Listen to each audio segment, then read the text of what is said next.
But then I think he also kind of influenced me to become an independent woman. My mom also always said, never become dependent on a man.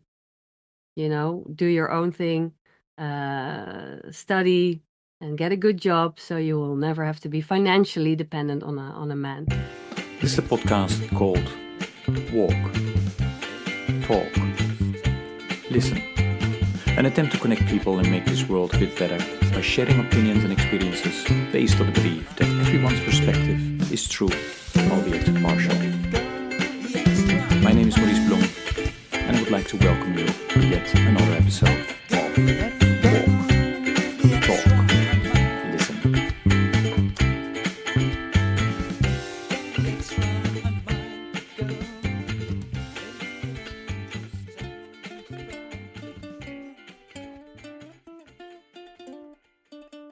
Hey everybody, this is another episode of the podcast Walk, Talk, Listen, and as always, I'm delighted with today's guest who will introduce herself. Evie, please go ahead. Thank you so much, Maurice, for this invitation. My name is Evie de Bruijn, and I work for SDG Netherlands, which is a network organization in the Netherlands around the Sustainable Development Goals. So we try to involve everybody who wants to contribute to these goals, from governments, companies, local people, communities, schools, everybody, that they can contribute in the way they want and see fit. Mm-hmm. Yeah, and I'm really looking forward to that part of the conversation because, first of all, you and I met during the Inner Development Goals Summit that took place a couple of months ago in Sweden. And I try to really lift up also to make people more aware about the SDGs because not everybody is equally aware around the world. So I'm really looking forward to that piece. But my listeners are also really interested in, where is the guest born and, where did he or she grow up and how might that have informed by, bringing you to the position and the work that you do now. So, yeah, can you take us back? Very, very good question, because I noticed that I immediately said I'm Evie and I work for, so you almost identify yourself as someone that you are where you work, and that's of course not true. So I thank you for the question. I come from Utrecht, the fourth biggest city in the Netherlands. I'm Dutch, and I grew up in a nice family with a brother and a sister. I'm the youngest one, so they're 8 and 4 years older. I always looked up to them and tried to copy them, of course, which was a great teaching school. I had a good relationship with my parents, although it was quite intense sometimes as well. My dad is a very nice person, but he could also be very intense. So he and my mom had some fights, and which is never nice for kids, of course. But I think it also taught me a lot. I went to school we lived in a neighborhood that was quite nice, Tuindorp in Utrecht. But next to that neighborhood was another neighborhood, a quite famous one in the Netherlands, Utrecht Overvecht. And I went to school there, primary school, which was great because it was very multicultural. So I grew up with a group of people from different kinds of cultures, backgrounds. And I think that also taught me a lot about humans and that everybody is equal, that we all have the same dreams, kind of values. I mean, our values can differ, but it's also good to see that there's a similar basis. We all want to live securely. We want to have food on the table. We want to enjoy ourselves. Those kind of things are quite similar in every culture. And I learned a lot from other cultures as well. I went with some friends to a mosque next to our school to learn about the Muslim culture and how they went to pray. So that was very interesting youth. I think very important for the rest of my life and career was also my dad, because I in secondary school I was in the highest level of schooling in the Netherlands, he was like, okay, so then you can go to university. And I was still open to everything, but he really like pushed me, which is also in a way, of course, good. If a child doesn't know what he or she wants, I didn't really know what I wanted to study. But then I think he also kind of influenced me to become an independent woman. My mom also always said, never become dependent on a man. You know, do your own thing, study and get a good job so you will never have to be financially dependent on a man. So that was very much my background, and I decided to study law, international European and Dutch law, which was quite interesting, in the city of Maastricht in the south of the Netherlands, very international. A lot of Germans study there, Italians, but people from all over Europe, even all over the world. And it was great to study there, meet so many people. Then I went for a master's to Amsterdam because I thought, okay, the small city life is done now. I want to have a big city life, and I want to become an independent woman. So let's do a master's in intellectual property law, information law. And I started to work also for big law firms in Amsterdam, which finally also became my first job. So I became a lawyer. And I did that in total for like 6 years, intellectual property and information law, media law, freedom of speech, those kind of things. And IP law is more trademarks, copyrights, and also patents, which was quite technical and not really the things I was interested in. But I learned a lot from it because patents are, of course, very important. They can stop progress for about 20 years, but they can also accelerate it because a patent is available for everyone, so everyone can read it and build on that technology to build new technologies. So it's a very interesting field, also in relation to sustainability in the field in which I'm working now.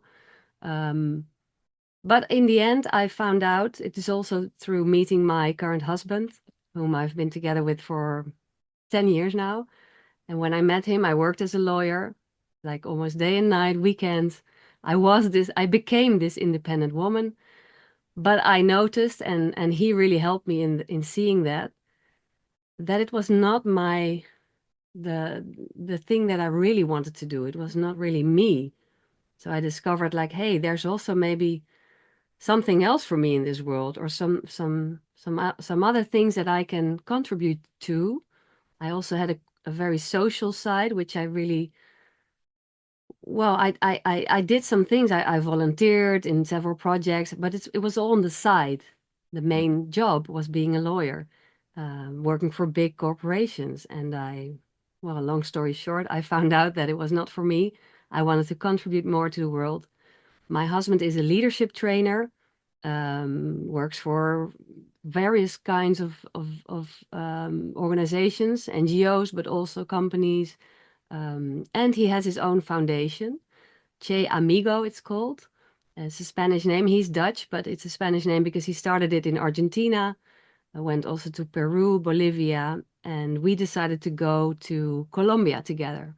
So we lived there for 2 years and did a lot of projects regarding personal leadership. The program is called Leadership in My Community. So it's bottom-up projects in Colombia, working together with local organizations, training them. It's a train-the-trainer program. Yeah, and because of him, I learned so much about a whole different new world, which I very much enjoyed. And it really helped me to when we got back to the Netherlands after those 2 years, that was 2018, to really think like, do I want to be a lawyer again, or do I dare to take the step and try something new? And in the end, that's what I did. So here we are in the Wow. sustainability field. Yeah, yeah. Fascinating. Okay, I would like to ask some follow-up questions about everything that you shared with us until now. So when your dad pushed you to go for university, then the topic that you ultimately chose, law, was that something that you chose yourself, or was that influenced then also by your dad? And then the other side question is, Did the same happen with your siblings? So did they also end up, studying law, or yeah, what are they doing? Good questions. I'll start with the second one. I think yes. I think all three of us made decisions when we were younger that didn't really match who we really were. But I mean that it is not only my dad, of course, it's also like some people know what they want to become since they're 12 or something, and some people just don't. My sister did also various things. She did a course on photography, arts. She was in the arts course. She's very creative. Now she makes furniture from wood, beautiful things, amazing. So she's so creative, but she Hmm. didn't want to see part of that, like that it's something that can be your job. I mean, she still doesn't earn a lot because it's seen as more. She's almost like more an artist than she doesn't work, fast or like the big companies like IKEA who produce furniture every day, and she's really well dedicated. And so it's also more difficult to earn enough money and make a living. But she didn't go on with all that art study and she switched to become a teacher. And that was nothing for her. So I think my dad also pushed her like, no, you need a real job or, but in the end, she found her way, and she's still. I mean, she's still looking. She's still always asking herself the question like, is this my ultimate job or my ultimate purpose in life? And then my brother, well, he's in IT. He's like a computer nerd, and he was that already since he was young. He had all these computers, and he was a DJ and everything with electronics. And he lives in Canada now. His wife is Iranian Canadian, so they live in Toronto, and he works for a Dutch company, but in IT. Okay. So he's happy with that. He had his own struggles, but I think in work he's happy. Yeah.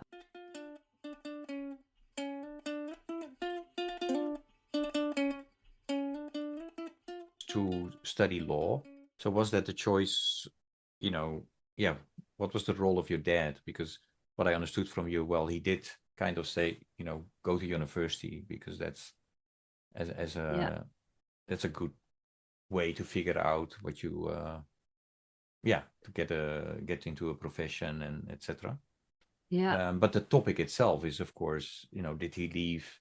Do you feel that, oh, maybe it was not my choice, but um, No, I think he left that open. mhm, All university studies, I think, were probably okay, okay for yeah, him. He thought I was becoming a journalist mm, or would study journalism because he saw me writing a lot.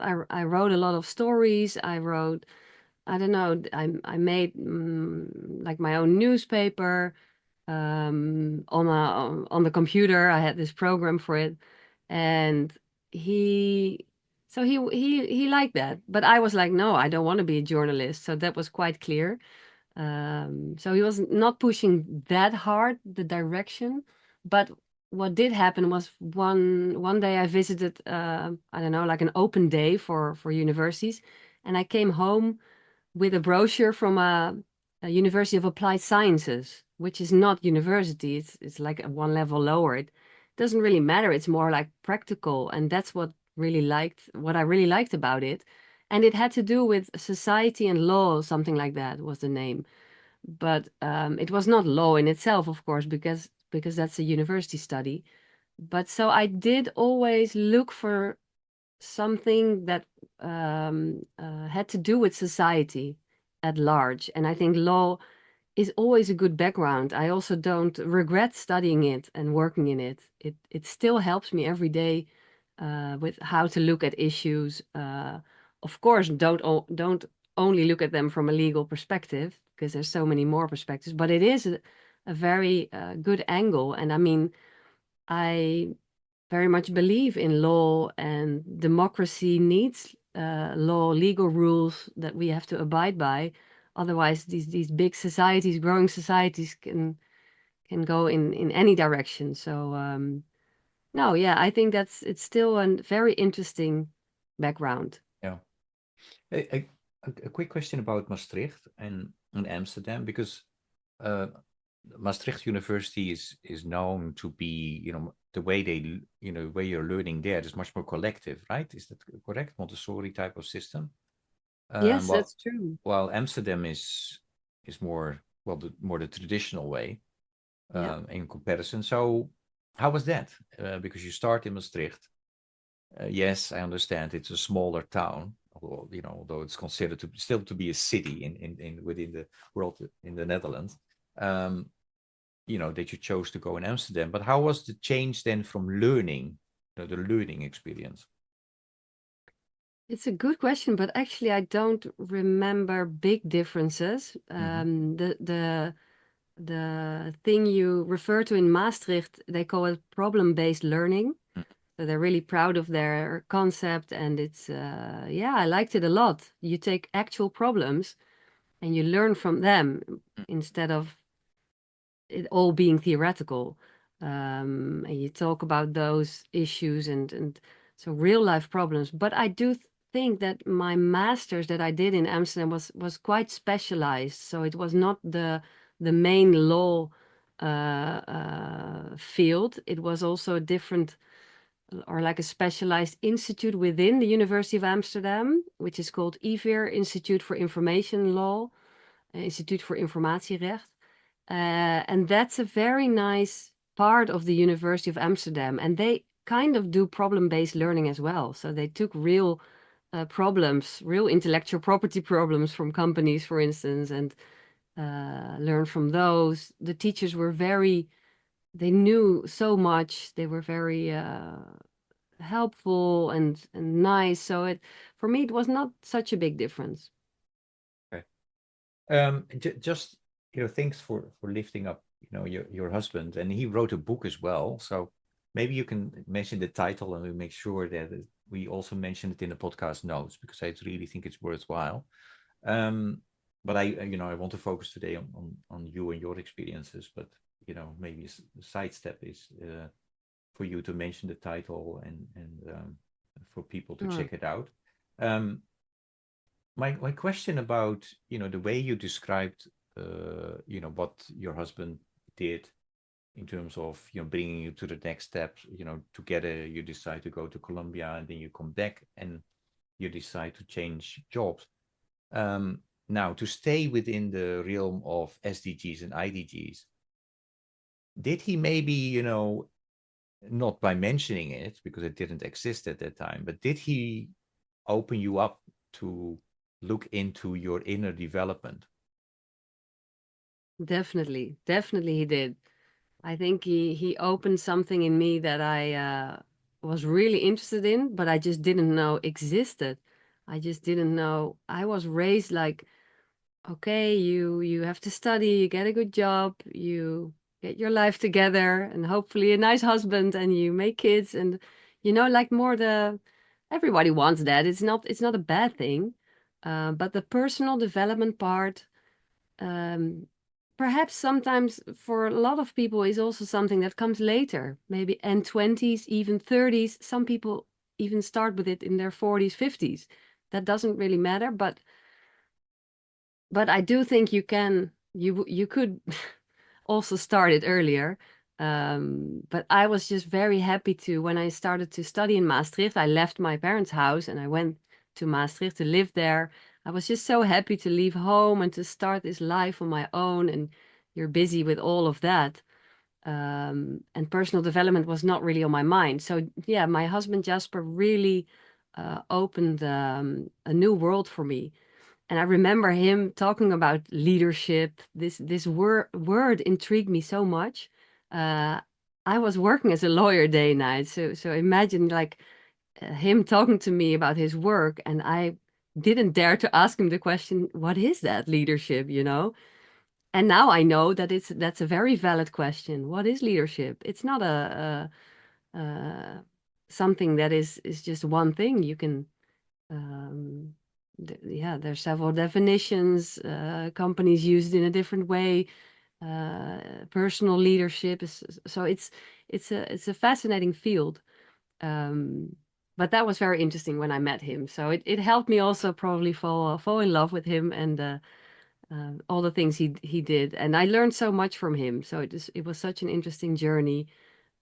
People said to me when we went to Colombia, people told me like, "Hey, wow, you quit your job as a lawyer, your great job. Wow, that's very brave."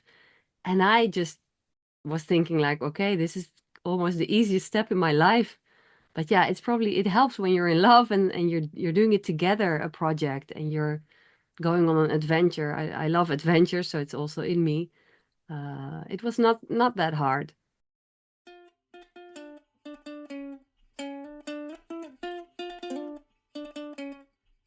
Okay. So then after 2 years, you go back to the Netherlands, and then you decide to apply for the job that you have now, or was there something before that?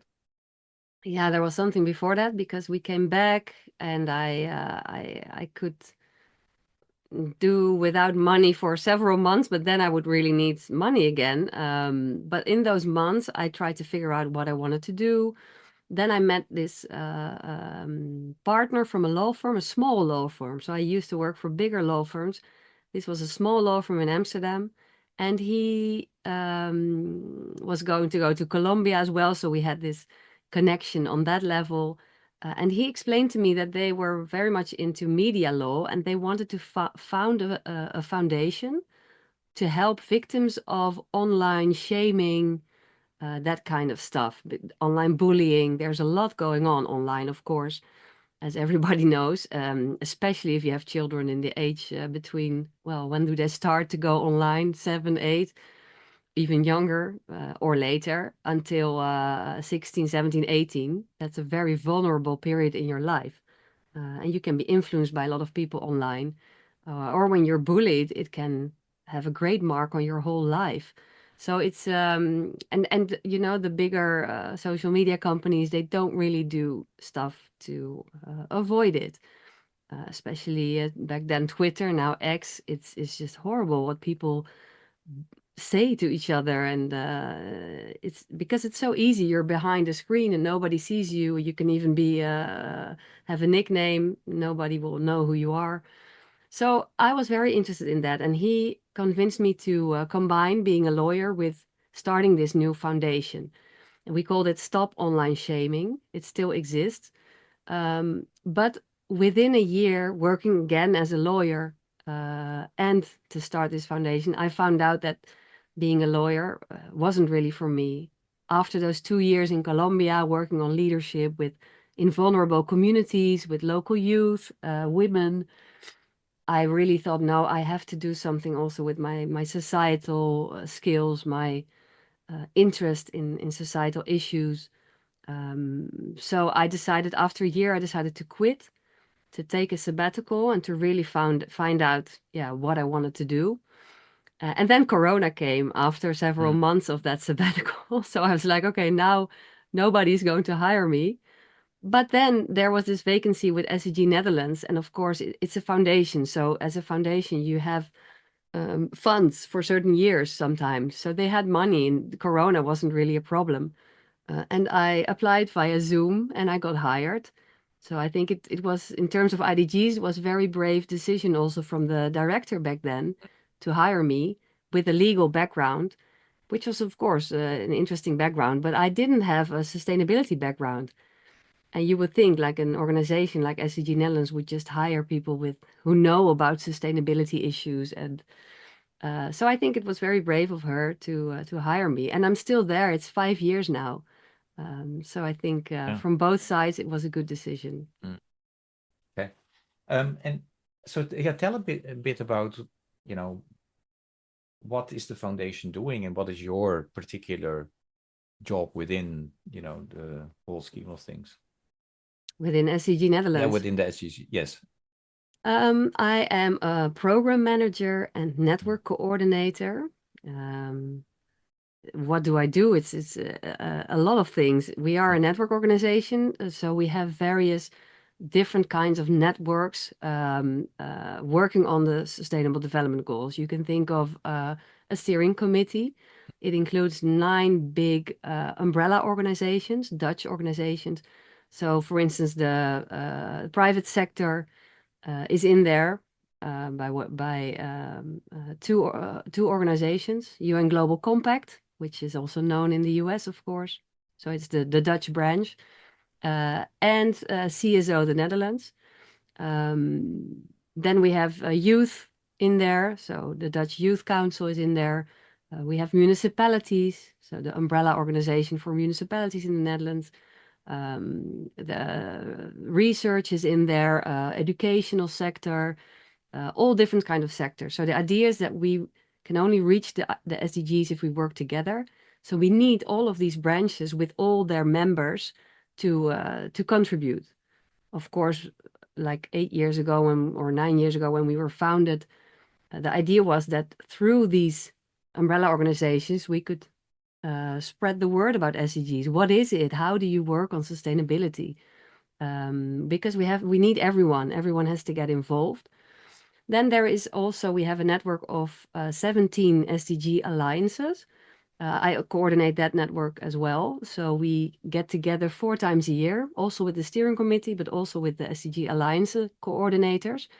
The coordinators are all people, directors or seniors from societal organizations, CSOs or NGOs, not for profit. And we work together because the SDGs are so broad. It's such a broad amount of goals that a lot of people only work really focused on one goal, or maybe 2, or if you're lucky, 3. But we try to bring them together and to share stories about, hey, if you're really good at working on gender equality, for instance, SDG 5, maybe it's interesting to also know what's going on in SDG 13, climate action. Even though it seems miles apart, there's also a lot that combines the two. Or the energy transition, which is a big thing in the Netherlands now, and I think all around the world. What does that have to do with including women more, for instance, or various backgrounds? And well, the same with poverty alleviation. That hits a lot of the other SDGs. Education, of course, there's a lot of inequality there. A good health system. So it's very interesting to connect all the goals, and we try to do that by connecting all these networks, to find common denominators, to find maybe common projects that we can start. It's not easy. It's always hard, and it's collaborating with such different networks and organizations is complicated, but it's also very worthwhile. And you notice that people want to put their time and effort in the goals to try to reach them together. Then we also have local and regional networks. That's my colleague does that. So luckily I don't have to do it all by myself. We are with about 8 people. We also have a small fund for bottom-up projects to stimulate them and help them grow. Because we also think that a lot of the changes we need in the world are start bottom up. And of course, you also need top down and you need everybody. But it's very interesting to see that some civilians they think like, okay, this is going too slow, or we don't agree with our current economy, that everything's based on gaining more and more money and grow. We want to do it differently, so let's just start and start our own cooperation, or for instance, sharing cars. We don't need to have our own car. We can share with the neighborhood a few cars. Those kind of initiatives, they start bottom up usually, and then we help them to grow. One more thing, we also organize a few events every year. And 2 of the biggest events are one in May, and that's always surrounding the Dutch SDG reporting report. So we report as a country. We have to report on the SDGs to the UN, to international councils. So our government does that. And our statistics office, CBS, they also come with numbers. So that's called the Monitor of Broad Welfare, Brede Welvaart, and SDGs. So those two reports come out in May, and we organized the big event around it. And the other one is the SDG Action Day, always on the 25th of September. And we also organize a whole week around it. We call it the SDG Action Week. So on the Action Day, about 500, 600 people can join, and we share experiences. We share good practices. We inspire by hosting keynotes, workshops. It's very, very nice to organize. Big event. Cool. No, thanks you for sharing that. Two quick questions about everything that you've shared so far around your work and SDG Netherlands. Yeah, you said, of course, 17 goals, that's a lot. So are there too many goals? So that's one question. And the other one is, if you look back, what you have done so far, what are you most proud of? Thank you. Well, the first one, are there too many? Short answer, no, because I think the world is very complex. There's so many issues we have to work on, and they're all interrelated. Human beings really we all like things to be simple. So we make things simple.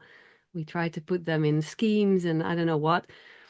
But I think with those big challenges ahead of us in the whole world, we have to work together on them. It's good that it's so broad, because we have to learn. It's also something we have to learn. We don't learn usually in schools like how everything is interrelated. We love to put them in boxes, even how our governments are and even companies are organized by all these ministries. They all have their own subject. It's very separated. So I think that's one of the main things the SDGs can illustrate, that it all interrelates, and it doesn't make it easier.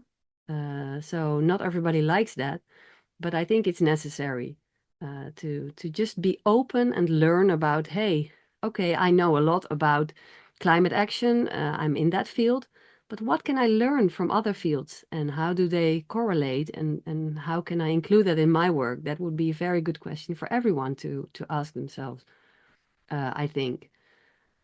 Yeah, so no, not too many, but I do understand that sometimes it is overwhelming. And if that leads to doing nothing, there's also a lot of people who say like, okay, there's too many, we just choose two or three, and then and we choose the ones we are already working on. To me, that's not really working on SDGs. Of course, it's good that you notice that, like, hey, my company or my organization or me, myself, are working on certain SDGs, but it would be even better to open up your world to the other goals. And I'm not saying that you have to work on all 17 at the same time. I'm also not saying that you have to know them by heart or know all the sub goals below the 17 SDGs, which is even more. There's even more indicators, but that's all for measurement purposes, for governments, for maybe large corporations. That's very interesting because we can finally measure sustainable development. Yeah, but just take it as an agenda. It's not perfect. There's economic growth in SDG 8. There's a lot of discussion around it, and that's fine. We can have discussions. Let's have discussions. So that's my opinion about the SDGs. Let's stop talking about the framework itself or if it's perfect or not. There will never be something perfect. Same with IDGs, the Inner Development Goals. It's also a framework. Let it help you to open up your mind, your heart, to see like, hey, what kind of skills are contributing to creating a better world.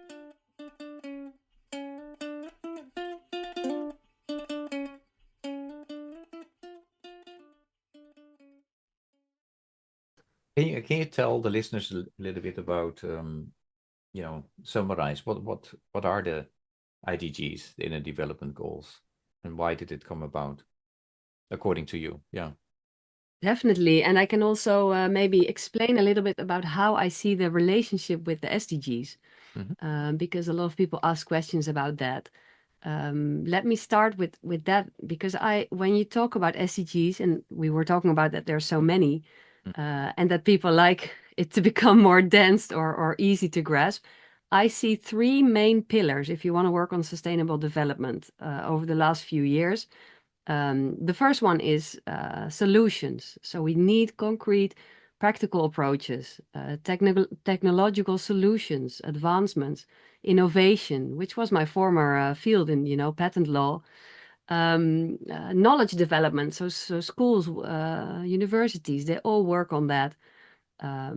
That's very important. That's one pillar. Second pillar is system design. How do we design our systems? How do we structure them? How do we organize them in a legal way, the financial way? What kind of instruments are there to promote, for instance, sustainability, or not to promote it, of course? So that's more the policy side of it, very important as well. And in my view, over the last 5 years, I see a lot of people and organizations working on those two pillars, which are very important. But in my view, there's a third pillar, which is equally important, and that's how we collaborate. So that can be transformational leadership skills, or call it inner development goals, the human side of change. There's so many words you can put on it. For me, so it's not very important how we call it, as long as we talk about the same thing. And if we take the inner development goals, which resonates with a lot of people in the Netherlands, I don't know how that is in the USA, but here in the Netherlands, I see a lot of people that love the way they try to make the relation between personal development, personal leadership, skills, like the things we can do to create that better world, how they relate it to SDGs. Or if you don't want to call it SDGs, there's also people, like I said, they're not very interested in SDGs, or they don't even know them. You can call it societal change. You can call it the big societal changes we need, the transformation, transition, energy transition, whatever you call it. And that's one part, of course, of it. There's also societal transition. You need to have skills to get better at reaching that world that we want. And I think the world is always in development. So it's not like, okay, there's this perfect picture and that's what we want to reach. This picture is also changing, and we have to change it together. What is a sustainable world? In which we stay within the planetary boundaries, for instance. There's the donut model. There's all these different models and theories. IDGs is not so much a model or a theory. It's based actually on a lot of models and theories from adult development, different kinds of fields, but mainly the psychological field. And the inner development goals are 5 pillars. So 5 main pillars in which you can develop skills. And those 5 pillars are: first, being. Second is thinking, because of course we also need analytical skills, apply them to the big problems of our time. The third one is relating. Personally love that one. How do we relate to each other? How do we collaborate is the fourth one, collaboration. And then fifth, also very important, especially in the SDG field, acting. A lot of people say we have to stop the talking and start acting. I don't completely agree with that, because I think we also need to talk to each other, because by talking, organizing events, inspiring others, listening to stories of others, we get inspired and change the way we act or the way we collaborate. So it's necessary to learn. We have to learn and develop ourselves, our knowledge of how this world functions.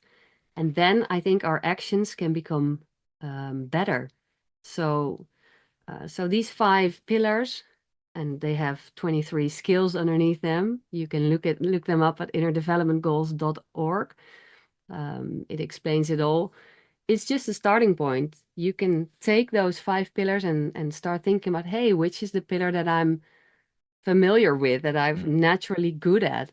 And there will always be pillars and skills that you haven't developed that much yet, but which may be good to develop. And sometimes you need others. It's also good to know what you're good at, what your skills are, and the things that you're less good at, ask for help.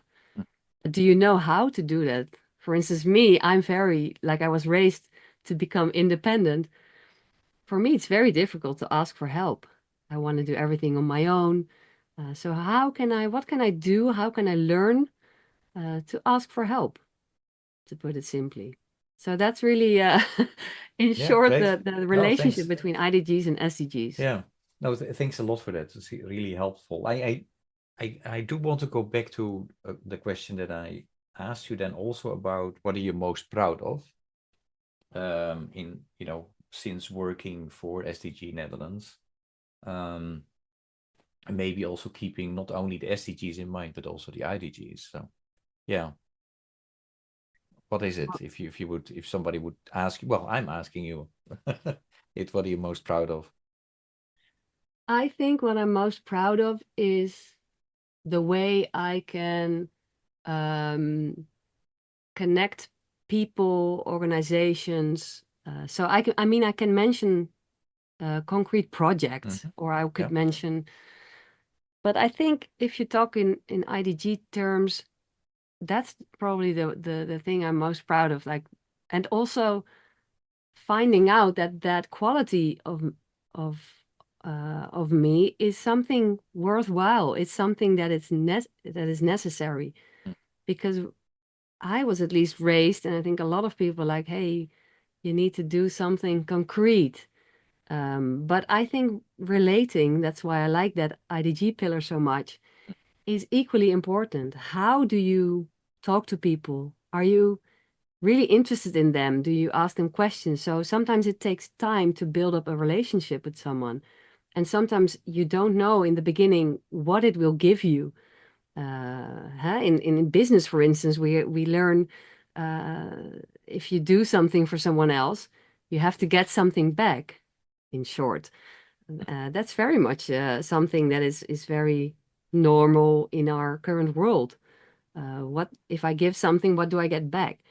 And I think investing in relationships takes time, takes effort, and sometimes it doesn't give you something back. And sometimes it does give you something back which you don't even notice, or you notice only very later in time. So it may sound very vague, but in a network organization like SDG Netherlands, it's very important that people start to trust you also, to trust the organization, and that all starts with human skills, and not like, hey, let's do this project. What are our goals? Okay, let's start to work together. That may work in the beginning phase, and some people really like that attitude, so that will help, and you get things going very quickly. But I think later on in projects, we always see that the troubles start. That person doesn't want to work with that person, or that's an organization with a different mindset, or that they want to earn money from this project and we don't, and how. So all these questions come up later if you don't make that solid base in the beginning and talk all those things through, but in just a normal human way, and not like accusing the other, or so that maybe makes it a bit more concrete. Yeah. I try to do that, and of course I'm not Uh-huh. perfect in it. You can still have problems coming up once you start a project, but I do think it helps.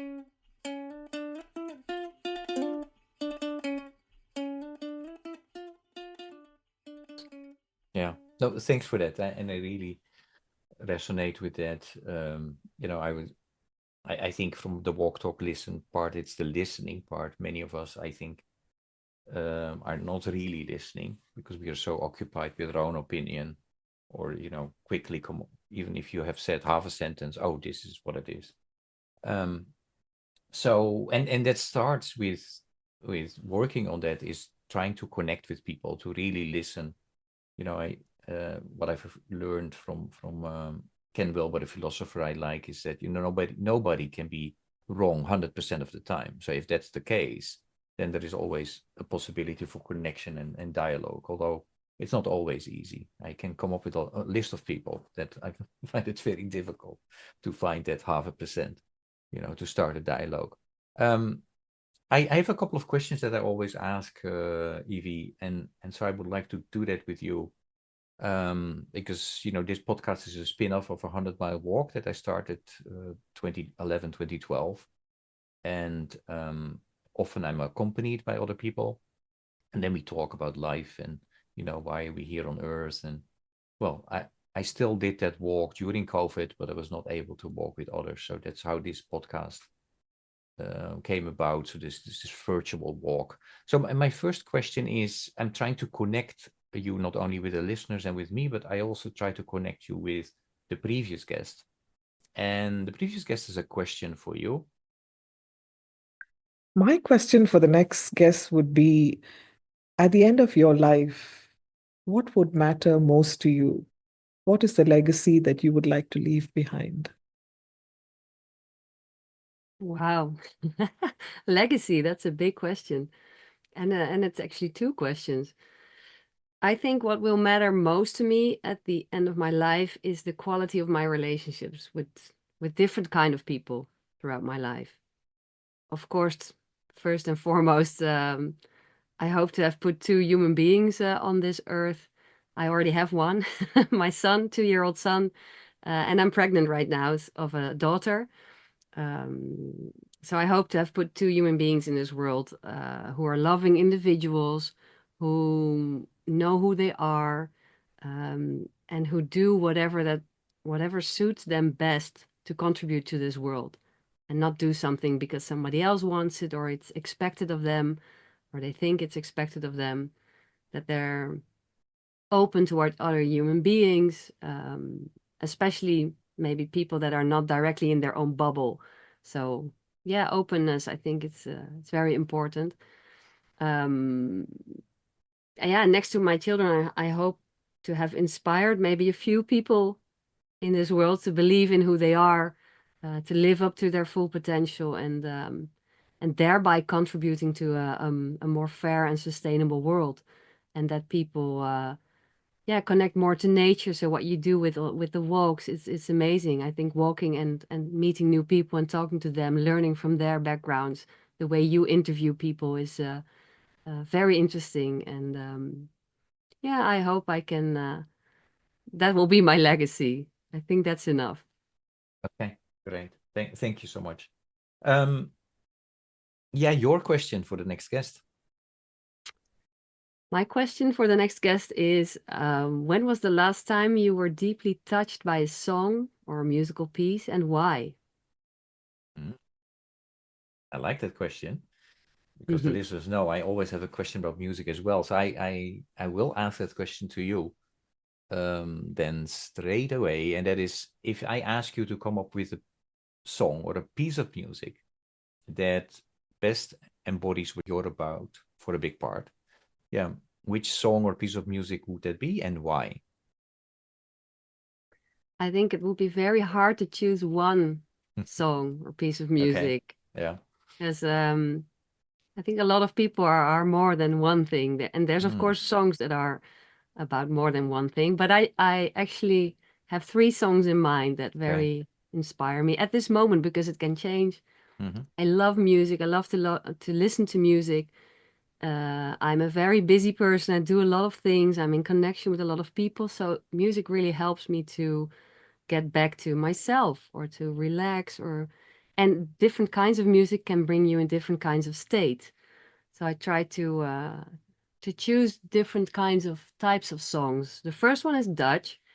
It's by Lijpe. It's his artist name. The song is called Vergeet de buurt nooit. I will send them to you later.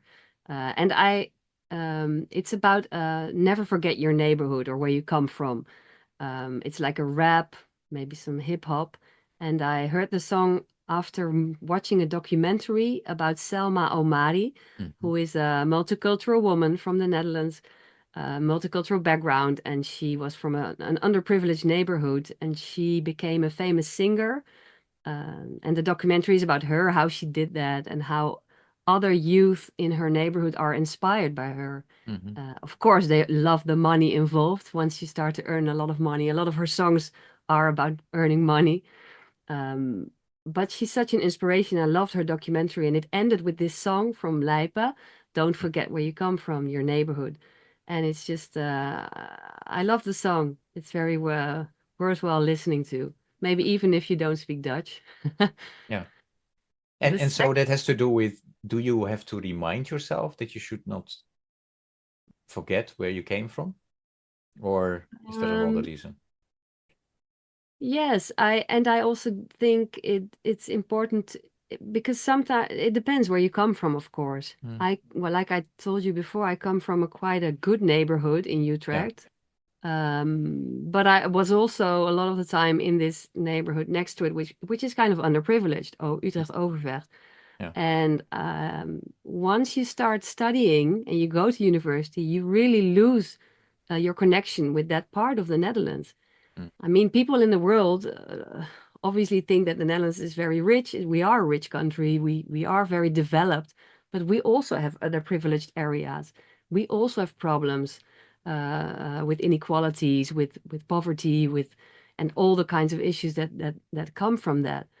So I think music and those kind of songs can also help you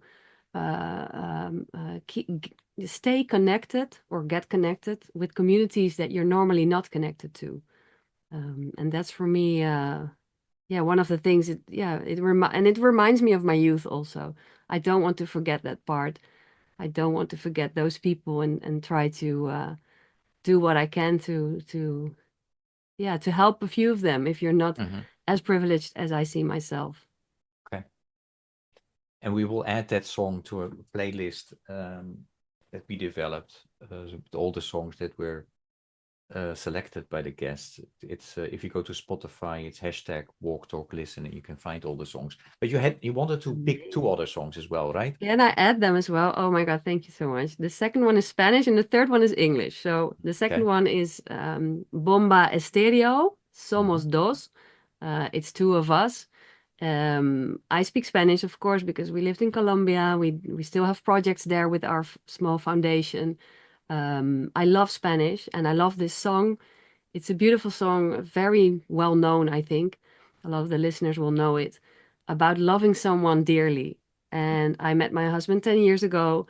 I'm still very grateful for that. I at that time I didn't know it was possible to love someone so much and to also be loved so much. So that was very impressive. And we also leave space for each other. We don't claim each other, but we are together. And I just hope everyone in the world finds such love Mm. and don't settle for less. So that's Okay. Somos Dos. And the third song is very special. It's a Portuguese singer, actually, but it's in English.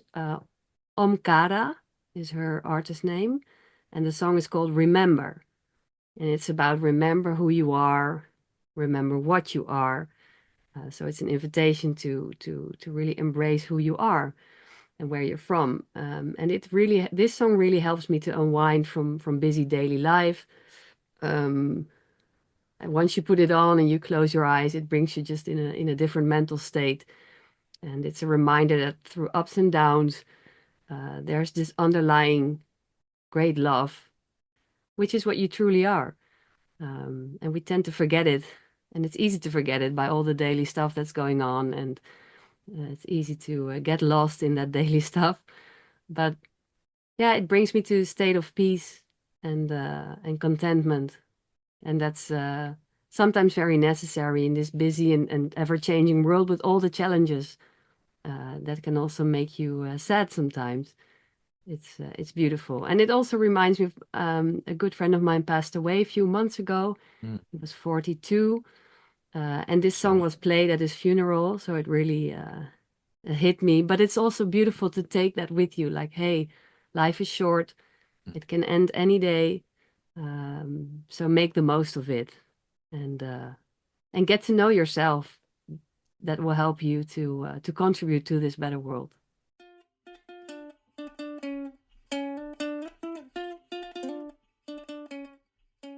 No, thank you for sharing that. And I'm sorry you lost your friend.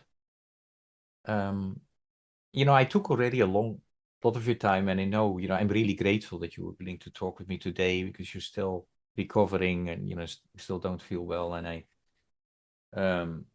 yeah, and then you're pregnant. Congratulations with that. That's great. Thank you. So you need to continue to take good care of yourself. So a couple of quick last questions. One is, because I was really listening careful to what you were sharing in terms of your husband and what you learned from him.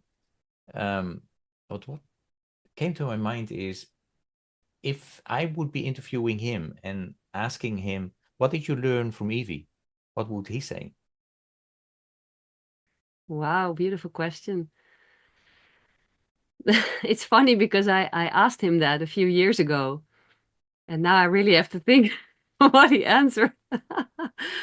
um, he's also a bit older than I am, which is never a problem at all. 18 years, because now people will think, what's that difference? 18 years. We never really notice it actually, but it is there, of course. So I asked him the question a few years ago, maybe even in the beginning, so it was already like 10 years ago. Like, I can learn so much from you, like this whole leadership part and the trainings that we gave in Colombia. And but what's in it for you? Like, what do you learn from being with me, being so much younger? And first of all, he said, like, okay, that's age is really just a number. It really depends on who you are, what you bring along, and also how much you are open and willing to learn about yourself. And I think he sees a person that's really open to learn from mistakes, to yeah, become the person they are. I'm always very interested, curious towards other people. I think he likes that as well, being so open. Um, Sometimes, of course, my work ethos, like working so hard, is also annoying, but he also works hard, so we will also have something in common there. But he does see that I try to do the best I can to contribute to this world and all the changes that we're going through, and that my dedication is so big in that part. I think he likes that. Um, and maybe also sometimes, not always, but sometimes my calmness, my ableness to listen to others, to really see you, and also not see the number, the age, for instance. I think that makes us a good match. But you would really have to ask him. No, we might do that. As yeah, as you know, I did. Oh wait, because we'll show you. The listeners cannot see it, but Ah, the book is there. Amazing. yeah. The book made it from the Netherlands to the US. So I don't know if it's in English, but it's in Dutch. It's leiderschap in my community, right? Yeah, So, that's the name of our project or program, Leadership in mhm, My Community. So he wrote this book together with me, actually. I helped him. A lot of other people helped him as well. So he's really mhm, good at asking for help, which I admire. I took the most of the pictures that are in the book, the mhm, newer ones, and it's a story about why he founded the foundation Che Amigo, this small bottom-up project in South America. And why South America? Why did he start in Argentina? What is his background? What is his youth? Like the questions you ask are very much, yeah, personal leadership questions. like, where do I come from that I chose this path? Because he also started in a commercial field at a big bank in the Netherlands. Mm. And then but that's his story. And he writes about that in the book. Unfortunately, it's only in Dutch. It's available in the Netherlands, Leadership in My Community, Leiderschap in Mijn Community. And it was a great project to work on together. Well, maybe one day there will be a translation. Okay. Sounds like a plan. Any last message, invitation, or question, for the listeners? Put on that music list and start to listen to especially Omkara Remember. And close your eyes and just enjoy the song and see what it brings up for you.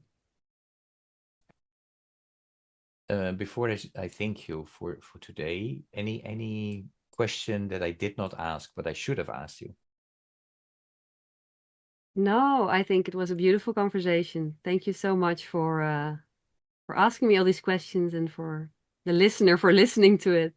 I really enjoyed it, and it's a beautiful project. Keep on going. And if you have any more questions, then I'm always happy to answer them or to connect. Yeah, and no, thank you so much, Evie, and for the listeners, I hope they know by now that people can contact you, because we will mention it also in the podcast notes. I mean, the website, organization that you work for. I will put a link to the book as well if people are interested and are able to read Dutch. All the best with. First of all, your pregnancy. Thank you so much. Really great to look forward to. Thank you for everything you do, who you are. All the best, and I'm sure our paths will cross soon again. So thanks a lot. Looking forward to that. Yeah, me too. Thank you so much, Maurice. Okay, bye. Bye-bye.